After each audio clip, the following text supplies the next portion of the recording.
오늘 함께 나눌 말씀 마태복음 10장 24절에서 31절 말씀입니다. 마태복음 10장 24절에서 31절입니다.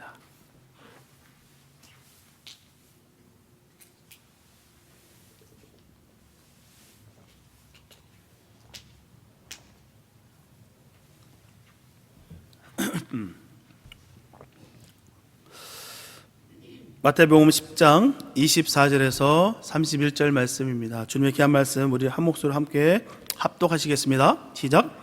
제자가 그 선생보다 또는 종이 그 상전보다 높지 못하나니 제자가 그 선생 같고 종이 그 상전 같으면 조카도다. 집주인을 바알세불이라 하였거든 하물며 그 집사람들이랴. 그런즉 저희를 두려워하지 말라. 감추인 것이 드러나지 않을 것이 없고 숨은 것이 알려지지 않을 것이 없느니라. 내가 너에게 어두운 데서 이르는 것을 광명한 데서 말하며 너희가 귓속으로 듣는 것을 집 위에서 전파하라. 몸은 죽여도 영혼은 능히 죽이지 못하는 자들을 두려워하지 말고 오직 몸과 영혼을 능히 지옥에 멸하시는 자를 두려워하라. 참새 2마리가 한 아사리온에 팔리는 것이 아니냐. 그러나 너희 아버지께서 허락지 아니하시면 그 하나라도 땅에 떨어지지 아니하리라. 너희에게는 머리털까지 다 세신 바 되었나니 두려워하지 말라. 너희는 많은 참새보다 귀하니라. 아멘. 이 세상에서 제일 복된 일이 무엇일까요? 어떤 일이 가장 고귀한 일이라 생각하십니까? 의술을 배워서 죽을 사람을 살리는 일일까요? 아니면 자선사업을 통해서 굶주린 사람들을 돌보는 일일까요? 물론 무지한 자를 가르쳐서 지식을 깨우치는 것이라든지 분쟁 지역의 평화를 위해서 힘쓰는 일들도 다 귀한 일입니다. 너무너무 귀한 일들이에요. 고귀한 일들입니다. 그러나 제일 귀한 일을 하나만 꼽는다 하면 저는 단연코 복음을 전하는 일이다 저는 꼽습니다. 그리고 성경에도 그렇게 말씀하고 있어요. 로마서 10장 13절에 보면 우리가 귀를 기울여야 할 말씀이 있는데요. 누구든지 주의 이름을 부르는 자는 구원을 얻으리라. 또 14절에서는 그런즉 저희가 믿지 아니하는 일을 어찌 부르리요 듣지도 못한 일을 어찌 믿으리요 전파하는 자가 없이 어찌 들으리요 라고 말씀하고 있습니다. 그런데 그 다음에 15절에 보내심을 받지 아니하였으면 어찌 전파하리요 라고 하면서 기록된 바 아름답도다 좋은 소식을 전하는 자들의 발이요 함과 같으니라. 그렇습니다. 그 옆에 있는 로마서 10장 9절에 보게 되면 우리 입으로 예수를 주로 신하며 또 하나님께서 그를 죽은 자 가운데서 살리신 것을 내 마음에 믿으면 구원을 얻으리라 했어요. 그러면서 10절에 마음으로 믿어 의에 이르고 입으로 시인하여 구원에 이른다고 합니다. 그러면 무엇을 믿습니까? 말씀을 믿습니다. 그럼 말씀을 어떻게 믿을까요? 들어야 믿습니다. 그러므로 믿음은 들음에서 나며 들음은 그리스도의 말씀으로 말미암았다라고 말씀하고 있어요. 그런데 이 복음을 전하는 일이 그렇게 쉬운 일이 아니라는 거예요. 우리는 들어서 믿으니 얼마나 감사한지요. 그러나 듣고 믿는다는 것은 쉬운 일이 아닙니다. 왜냐하면 그 일은 마귀의 진을 파는 일이기 때문이에요. 사람을 살리는 일임에도 불구하고 구하러 가는 자나 구원받는 자 모두가 이를 귀하게 생각지 못한다는 거예요. 왜요? 마귀가 귀한 일을 흐려놓았기 때문입니다. 가장 귀하고 가장 복된 길인지 뻔히 아는데도 불구하고 못하게 막는다는 것이죠. 복음이 전파되면 마귀의 영역이 파괴되기 때문에 복음을 전하는 일을 가장 두렵게 만들기 때문이라는 거예요. 우리가 이 세상에서 살아가는데 제일 방해되는 것 가운데 하나가 바로 두려움입니다. 두려워. 뭔가 두렵다. 특별히 중요한 일, 무슨 뜻 있는 일을 하라고 할 때 두려움이 생깁니다. 이 일이 잘 될까? 이 일이 정말 성공할까 하는 두려움, 닥칠 어려움에 대한 두려움, 결과에 대한 두려움, 그 일의 책임감에 대한 두려움 등등이 있다는 거예요. 이 두려운 것 때문에 우리가 해야 할 일을 하지 못하는 경우, 마땅히 할 말을 하지 못하는 경우가 얼마나 많은지 몰라요. 그래서 성경에 보게 되면 두려워하지 말라는 말씀이 많이 나옵니다. 어떤 사람이 성경에 몇 번이나 두려워하지 말라는 말이 있는가를 조사해 봤더니요 무려 365번이나 있었다는 거예요. 365번. 그러니 하루에 한 번씩 두려워하지 말라고 말씀하는 셈입니다. 오늘 말씀에서도 보면 두려워하지 말라는 말씀이 3번이나 나와요. 26절에 그런즉 저희를 두려워하지 말라. 또 28절에도 몸은 죽여도 영혼은 능히 죽이지 못하는 자를 두려워하지 말라. 또 31절에 보면 두려워하지 말라 너희는 많은 참새보다 귀하니라. 특별히 이 말씀은 전도로 떠나는 제자들에게 하신 말씀이었습니다. 그 전에 이미 주님은 그들에게 말씀하시기를 내가 너희를 보냄이 양을 이리 가운데 보낸가도다 하면서 그러므로 너희는 뱀같이 죄롭고 비둘기같이 순결하라 말씀하셨어요. 또 사람들을 삼가라고 하셨고요, 전도라 갈 때 무슨 말을 어떻게 할까 염려하지 말라고 하셨습니다. 끝까지 견디라 말씀하셨어요. 그런 주님이 마지막으로 하신 말씀이 바로 두려워하지 말라. 이것을 보면 우리가 전도로 나갈 때 가장 큰 문제가 바로 두려워하는 것임을 우리가 알 수가 있습니다. 그래서 오늘은 복음 전도자들이 두려워하지 말아야 할 이유를 깨닫는 시간이 되었으면 좋겠습니다. 첫째, 이미 주님이 우리가 당하는 고난을 다 당하셨어요. 보면 24절과 25절을 보면 제자가 그 선생보다 또는 종이 그 상전보다 높지 못하나니 제자가 그 선생 같고 종이 그 상전 같으면 족하도다. 집주인을 바알세불이라 하였거든 하물며 그 집 사람들이랴. 사람들은요, 누구나 자기는 엄청난 고생을 하며 세상을 살았다라고 생각합니다. 내가 가장 고생스럽고 내가 가장 힘들었고 나 같은 일을 겪은 사람은 없을 거야 라고 생각해요. 그렇습니다. 누구나 자기가 겪는 고생이 제일 크다고 여겨요. 그러나 주님은 어떻습니까? 이미 우리 이전에 세상의 모든 죄를 다 짊어지셨어요. 세상의 모든 고통을 다 당하셨습니다. 그리고 십자가에서 못 박혀 피 흘려 죽으셨어요. 세상에 오실 때에도 그분만큼 초라하게 오신 분이 없으셨고요, 그분만큼 비참하게 사신 분도 없습니다. 죽으실 때도 그분처럼 비참하게 죽으신 분이 없어요. 주님은 세상에서 바알세불이라 들렸다는 그 누명까지 쓰셨습니다. 바알세불이라는 것은요, 귀신의 왕을 일컫는 말이에요. 좀 더 쉽게 말하면 예수님이 귀신 들렸다는 말입니다. 요즘 말로 하면 예수님은 왕마귀가 들렸다는 거예요. 참으로 마귀를 멸하러 오신 주님에게 그처럼 억울한 말이 어디 있겠습니까? 그래서 주님은 그걸 가지고 명예훼손이라고 해서 누구를 고소하거나 어떻게 하지 않으셨어요. 다만 그럴 수 없는 이유를 설명하셨을 뿐이죠. 세상에서는 성전을 헐고 사흘 만에 다시 짓는다고 한 사람이라 오해를 받았습니다. 성전의 위용을 자랑하는 제자들에게 이 성전을 헐면 사흘 안에 일으키라면서 자신은 육체 죽음과 부활을 이야기하셨는데 세상 사람들은 오해하고 주님을 질책했습니다. 그리고 가이사에게 세를 바치지 못하게 한다라고 비난했어요. 가이사에게 세를 바치는 것이 어떤가 묻는 이들에게 가이사에게 것은 가이사에게, 하나님의 것은 하나님에게 라고 말씀하신 것을 투지 잡은 거예요.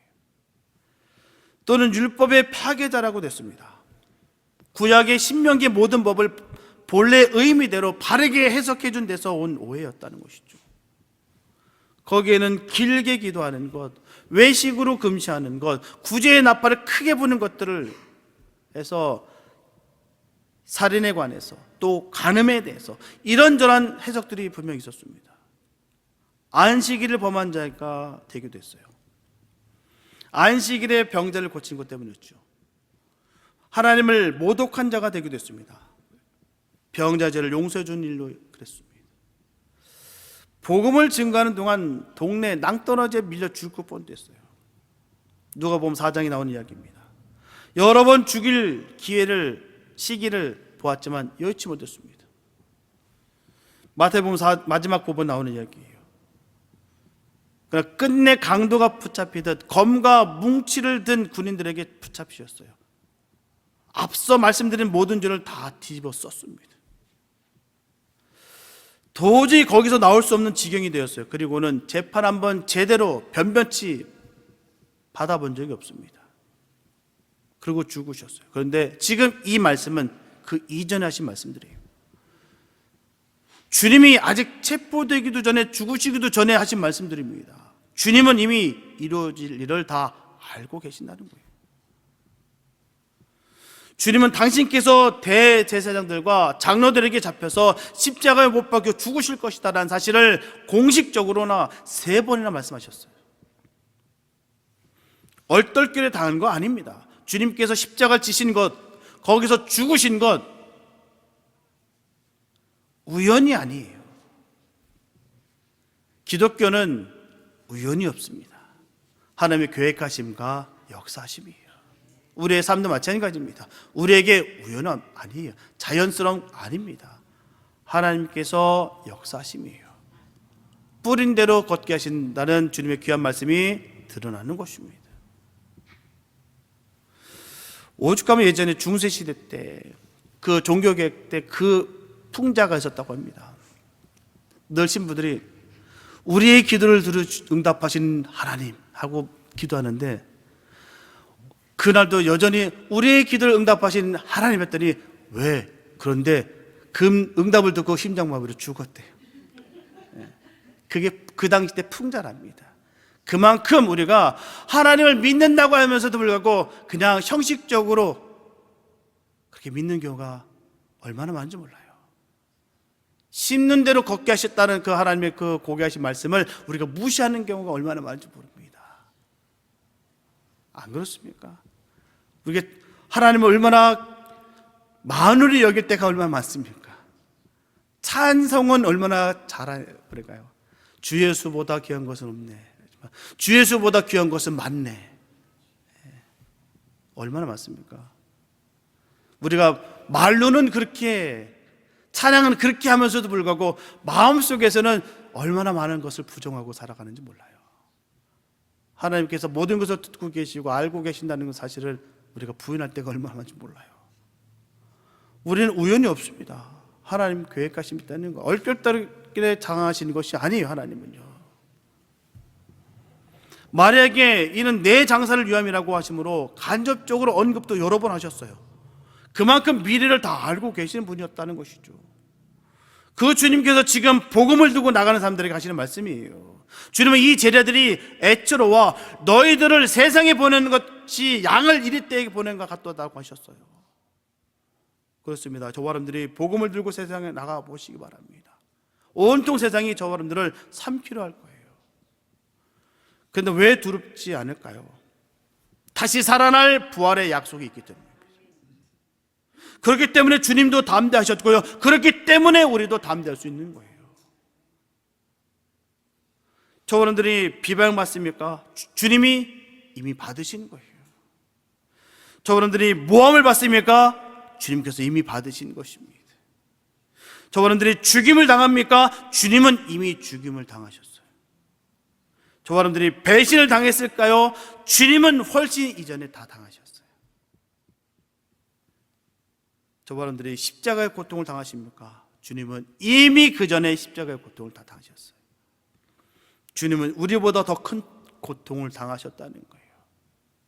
그러면 우리의 고통을 아시는 주님께서 반드시 풀어주실 거로 두려워하지 않습니다. 우리는 그 은혜를 누리고 있다는 거예요. 주님께서 다 하신다. 주님께서 날 살리신다. 우리를 이끄신다. 나만 겪는 고통이라 여기지 마시기 바랍니다. 세상 천지에 나만큼 고통받은 사람도 없어. 저 사람들은 다 아무것도 아니야. 내가 겪는 고통은 정말 이루 말할 수가 없어. 아닙니다. 어느 누군가는 그 고통 경험해 본 적이 있습니다. 뿐만 아니라 우리 주님께서는 그 모든 것을 다 견디셨어요. 누구 때문이 아닙니다. 우리 때문에. 그 생각만 하면은 얼마나 마음이 아프고 찌릿찌릿하는지요. 성령 충만하시기 바랍니다. 주님의 은혜를 깨닫는 것이, 깨닫는 자만이 누릴 수 있는 주님의 귀하신 사랑이에요. 주님이 나를 위해서 당하셨다.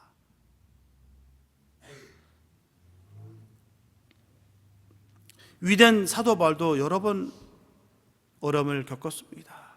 그분도 복음을 증거하면 사람들이 죽이러 달려들었고요, 그를 죽이기 전에는 밥도 안 먹기로 결심한 사람들도 있었어요.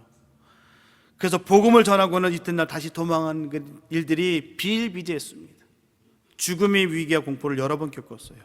오늘 저와 여러분들이 실패와 위기를 겪고 좌절과 슬픔을 겪을 때마다 주님은 그것을 이미 겪으셨다는 것을 꼭 기억하시기 바랍니다.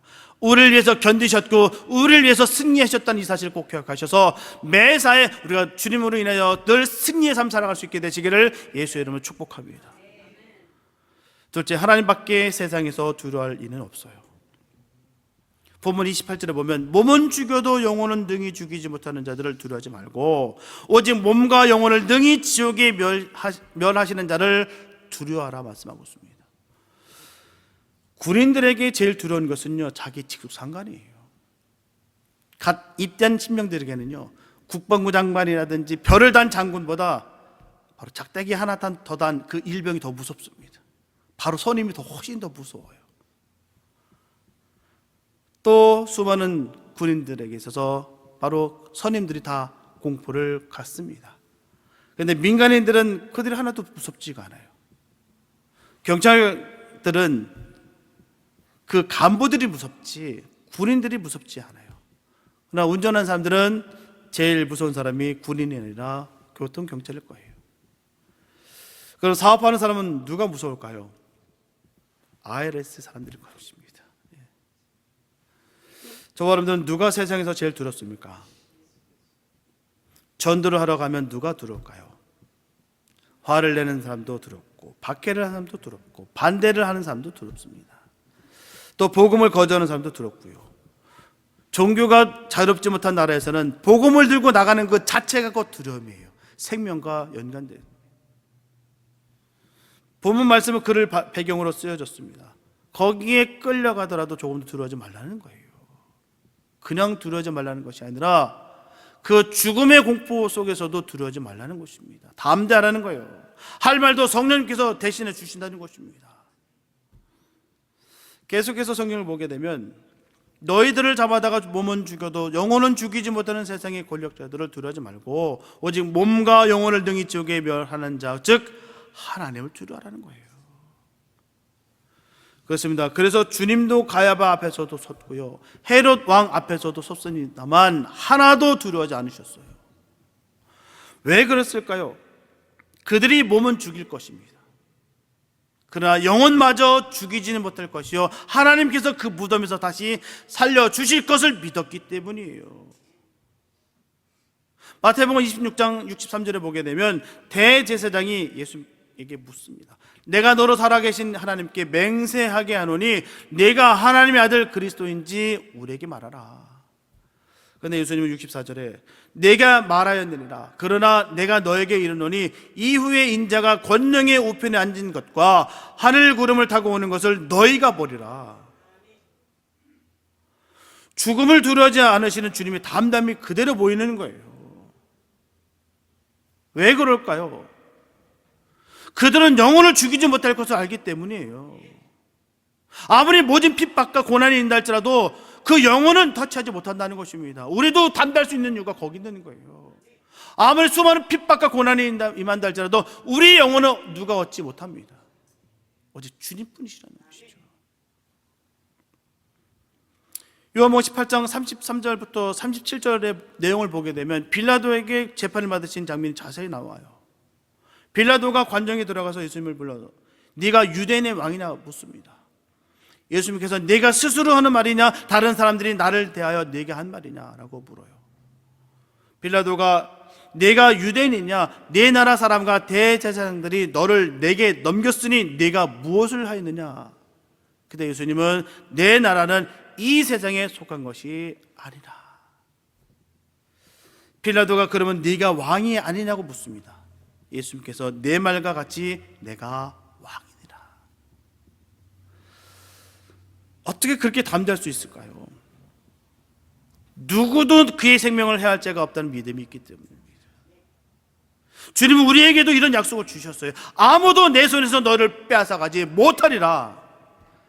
우리 주님 손에 있는 영원한 생명 어느 누구도 갖지 못합니다.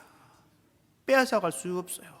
아무리 사단이 우리에게 그 생명의 위협을 준다 할지라도 우리가 전혀 두렵지 않을 이유는 거기 있는 거예요. 주님이 나와 함께 하신다. 아무도 내 손에서 너를 빼앗아 가지 못하리라.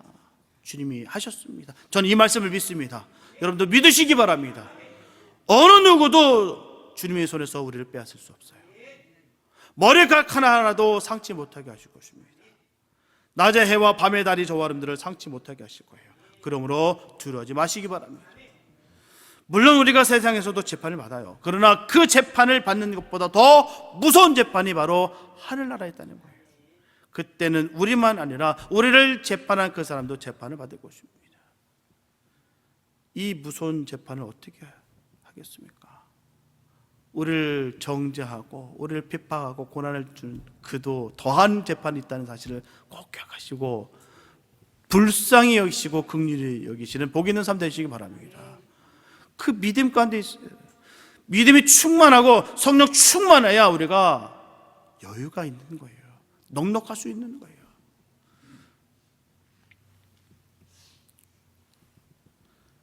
그리고 중요한 것은요, 사람의 눈을 어떻게 속이느냐가 중요한 것이 아니라 하나님 눈에 얼마나 드느냐가 중요하다는 거예요. 하나님 우리에게 주신 것은 두려워하는 마음이 아닙니다. 전도로 나가서 두려워하지 마시기 바랍니다. 주의 일을 감당할 때 두려워하지 마시기 바랍니다. 담대하시기 바랍니다.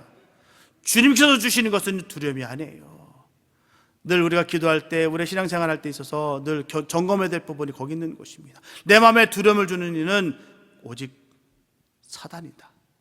내 마음에 담대함과 은혜를 베풀어 주시는 분이 오직 주님이시다. 이 사실을 꼭 명심하시기 바랍니다. 주님은 우리에게 공포심을 주시는 분이 아니세요. 마지막 그때도 우리가 두렵고 떠는 것이 아니라 담대하고 기쁨이 넘치는 거예요. 그렇기 때문에 우리가 죽음까지라도 두렵지 않는 이유가 거기 있는 것이죠. 우리가 능력이 있어서 아닙니다. 주님께서 주신 은혜로 할 수 있다는 거예요.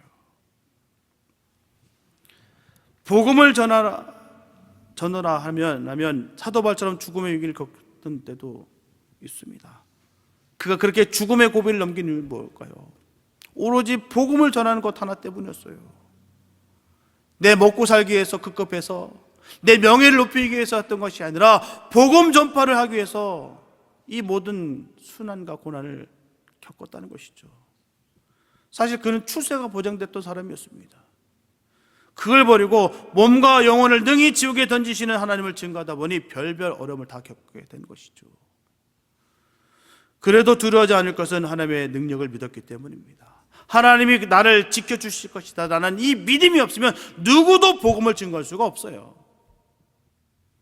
분명한 것은 신앙의 길과 세상의 길은 전혀 다릅니다. 신앙의 길은 세상 사람이 이해할 수가 없어요. 믿음은 믿음이 아니고서는 이해할 수가 없습니다. 이해할 수도 이해시킬 수도 없습니다. 그러므로 믿지 않는 사람들로부터 비난을 받고 핍박을 받게 되어 있다는 것이죠. 이때 주님은 두려워하지 말라고 하셨어요. 세상 사람들의 핍박을 두려워하지 말고 그들의 비난에 크게 신경 쓸 필요가 없습니다. 오히려 담대히 주님의 말씀을 선포해야 되는 것이죠. 내가 너에게 어두운 데서 이르는 것을 광명한 데서 말하며 너희가 귓속으로 듣는 것을 집 위에서 전파하라. 오늘 분명히 예수님께서 말씀하십니다. 신앙생활의 축복은 세상 사람들이 알지 못하는 남모르는 축복이에요. 그것은 세상의 물질적이고 육신적이고 쾌락적이고 명예나 권세적인 축복이 아니에요. 그것은 거룩한 삶의 축복입니다. 사도 바울은 데살로니가전서 4장 3절에서 하나님의 뜻은 이것이니 너희의 거룩함이라 했어요. 베드로 사도도 베드로전서 1장 15절과 16절에서 오직 너희를 부르신 거룩한 자처럼 너희도 모든 행실에 거룩한 자가 되라 기록하였으되 내가 거룩하니 너희도 거룩할지어다. 마태복음 5장 48절을 보게 되면 예수님도 산상수훈에서 그러므로 하늘에 계신 너희 아버지의 온전하심과 같이 너희도 온전하라. 이렇게 거룩하게 사는 것이 그리스도의 축복이에요. 죄를 짓더라도 육신적으로 물질적으로 세상적으로 잘 되기만 하면 그것이 축복이 아니에요. 거룩하게 사는 것이 축복입니다. 왜요? 주님이 거룩하시니까. 하나님의 영이 임하게 되면 하나님의 영이 임한 자의 삶을 살 수밖에 없다는 것이죠. 하나님의 영이 임한다고 하면서 임했다고 말하고 내가 능력이 나간다고 하면서도 불구하고 내 삶이 음란하고 내 삶이 지저분하고 더럽고 추하면 그게 어찌 하나님의 영이 그 안에 있는 삶이겠냐라는 것이죠. 하나님의 영이 임한 살면 절대 그럴 수가 없습니다. 우리가 이 사실을 명확하게 하셔야 돼요. 세상 자랑도 버렸네가 아니라 잡았네 얼마나 많은데요. 사람들은요.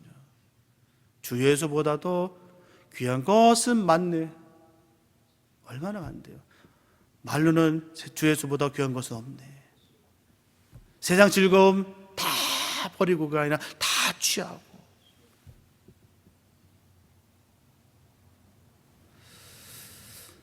우리의 삶의 모습이 결코 주님 닮아야 될 줄 믿습니다.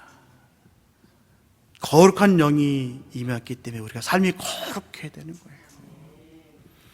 아닌 모습을 통해서 위장되고 포장되고 가식과 외식으로 인해서 수많은 영혼들이 상처받고 다치고 있어요. 교회 평가가 왜 그랬을까요? 예수가 나빠서요? 아닙니다. 예수를 믿는다고 하면서도 거짓으로 삶을 살기 때문에 그런 거예요. 우리로 인해서 예수의 이름이 땅바닥에 떨어지지 않길 바랍니다. 주님은 우리에게 늘 당부하시는 거예요. 내가 거룩하니 너희도 거룩하라 하셨죠. 이제 구원을 받았으니 이제 합법적으로 죄를 져도 된다, 라이센스를 받은 것처럼 내 마음대로 행하면서 사는 경우가 얼마나 많은지 몰라요. 후회하는 것을 갖고 회개로 여기고 착각 속에 내가 살아갈 때가 얼마나 많은지 모릅니다. 후회와 회개는 다릅니다. 회개는 돌이키는 거예요. 그냥 내가 이거 잘못했습니다, 내가 실수했습니다, 이 후회입니다. 후회. 사람들 앞에서 내가 후회를 전한 것으로 만족하고 그걸로 다 면죄부를 받은 것처럼 그렇게 생활하는 경우가 얼마나 그 삶 가운데 어리석음이 많은지 몰라요.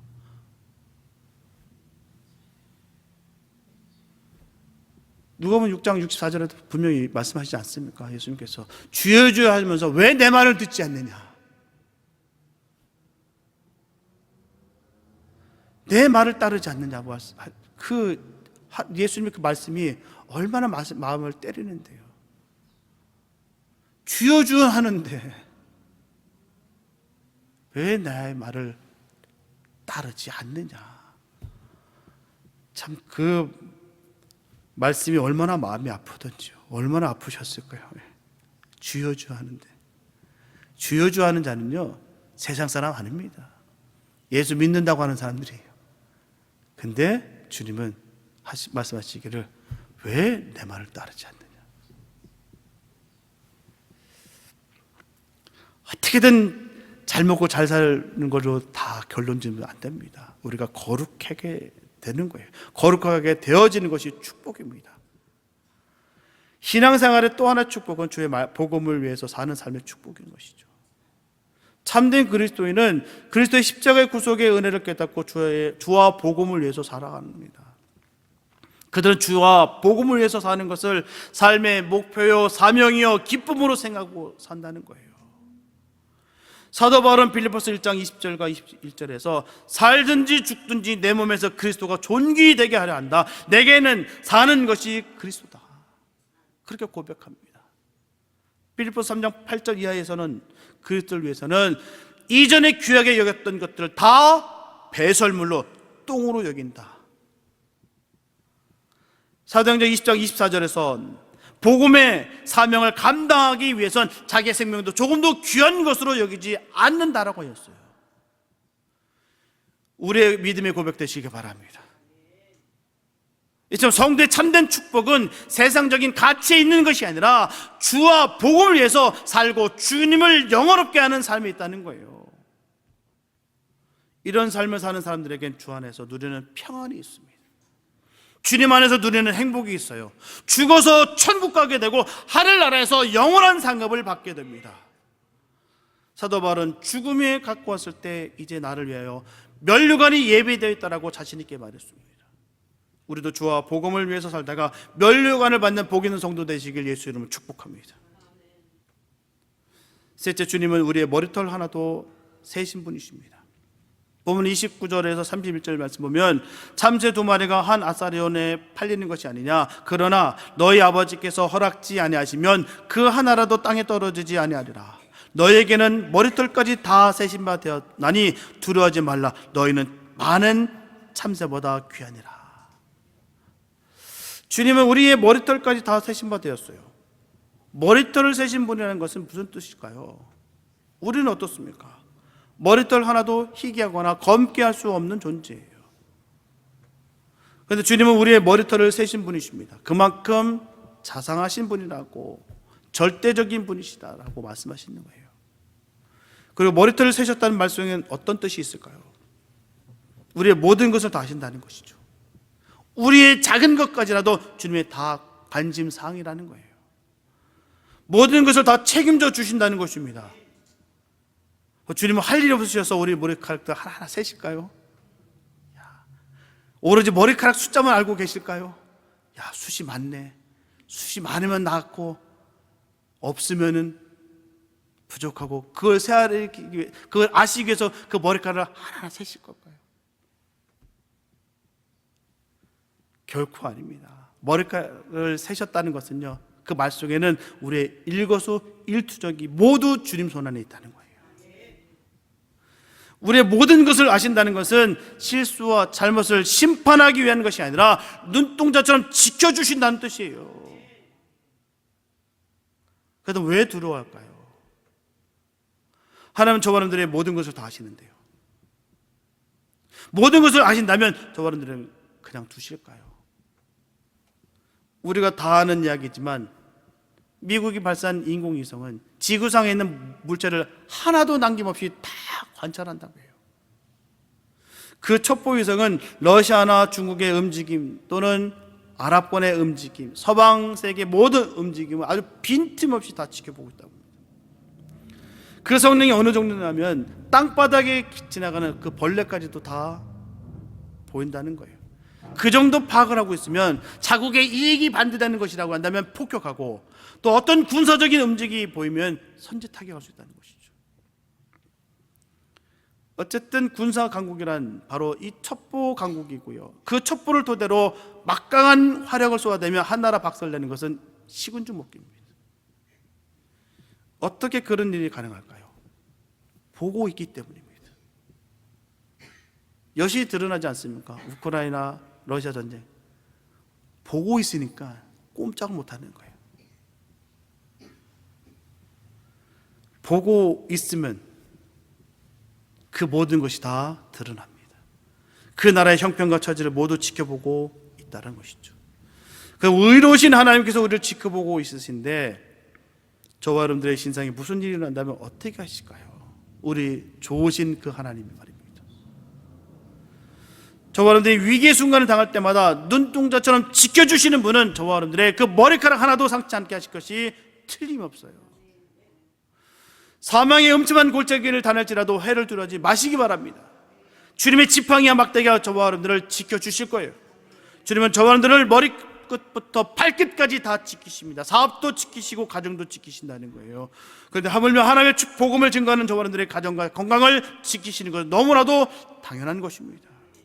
주님의 길을 따르고자 하는 자들에게 주님께서 지키시는 것은 당연하다는 거예요. 그 좋으신 하나님을 따르시기 바랍니다. 우리 모든 것을 아시는 그 주님께 다 내어 맡기시기 바랍니다. 우리가 주님을 속일 수 있다면 그 주님은 우리 주님이 아니에요. 우리가 속일 수 있다고 속일 수 있는 것도 아니고, 감출 수 있다고 감출 수 있는 것이 아닙니다. 우리 모든 것을 낱낱이 다 아시고 계신 분이 우리 주님이십니다. 그 주님이 우리를 지키신다는 거예요. 사랑하는 여러분, 벵겔이라고 하는 신학자는 말합니다. 하나님만 두려워하는 사람은 하나님 아닌 것에 대해서는 아무것도 두려워하지 않는다. 하나님을 두려워하지 않는 사람은 하나님 외의 모든 것을 두려워한다. 실로 그렇습니다. 스코틀랜드의 유명한 종교개혁자 존 낙스의 무덤 묘비에는 이런 말이 새겨져 있어요. 여기 하나님을 두려워하였고 결코 여한 사람의 얼굴도 두려워하지 않았던 자가 들어 누워있다. 존 낙스의 위대한 신앙을 한마디로 드러낸 비명입니다. 그의 마지막 신앙의 고백인 것이죠. 우리도 그렇게 되길 바랍니다. 하나님만을 두려워하고 담대히 늘 승리의 이 삶을 살아갈 수 있는 우리 모두가 됐으면 좋겠습니다. 분명히 세상은 두려워요. 험해요. 맞습니다. 그리스도인들이 세상 속에서 겪는 삶은 성경 말씀 그대로 이리 가운데 있는 양과 같다는 거예요. 그러니 당연히 두려울 수밖에 없습니다. 우리의 힘만으로는 나가 싸워서는 이길 수 없어요. 너무나 역부족입니다.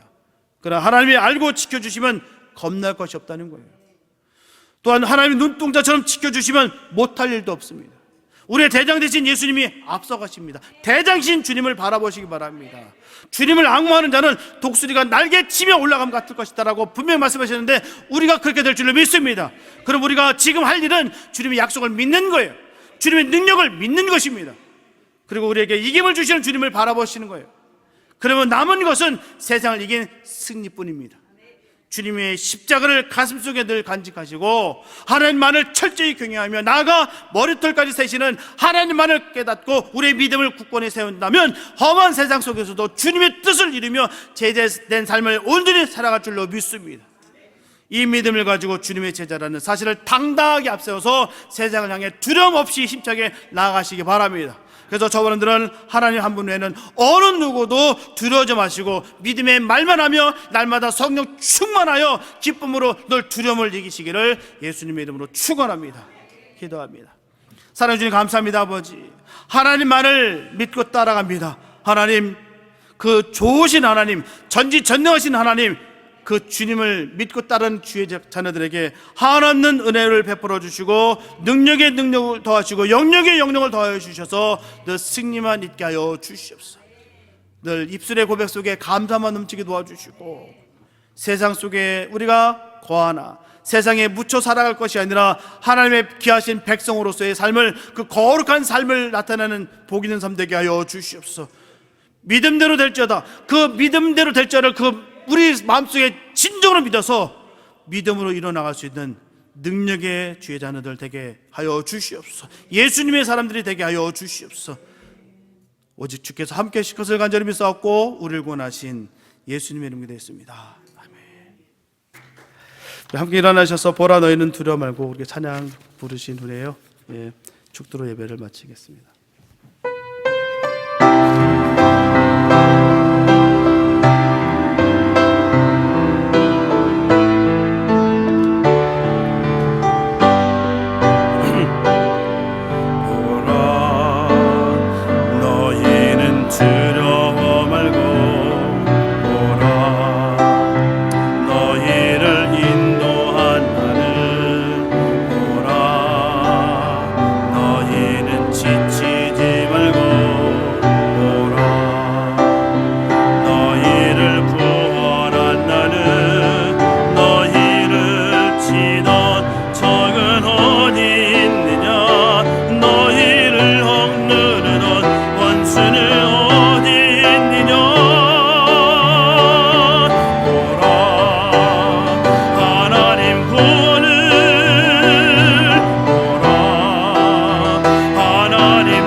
지금은 우리를 위해 목숨을 바치신 예수 그리스도의 은혜와 하늘과 땅의 주인이신 지극하신 하나님 아버지의 사랑하심과 성령의 감화와 감동하심과 인도하심이 우리의 모든 것을 아시며 머리끝부터 발끝까지 지키시는 주님만을 온전히 믿고 의지하여 어떤 상황 속에서도 전혀 두렵지 않고 늘 이기는 삶을 살아가기를 소망하는 주님의 귀한 백성들 머리머리에와 섬기는 교회와 가정 위에 이제부터 영원히 함께 하심을 간절히 축원하옵나이다.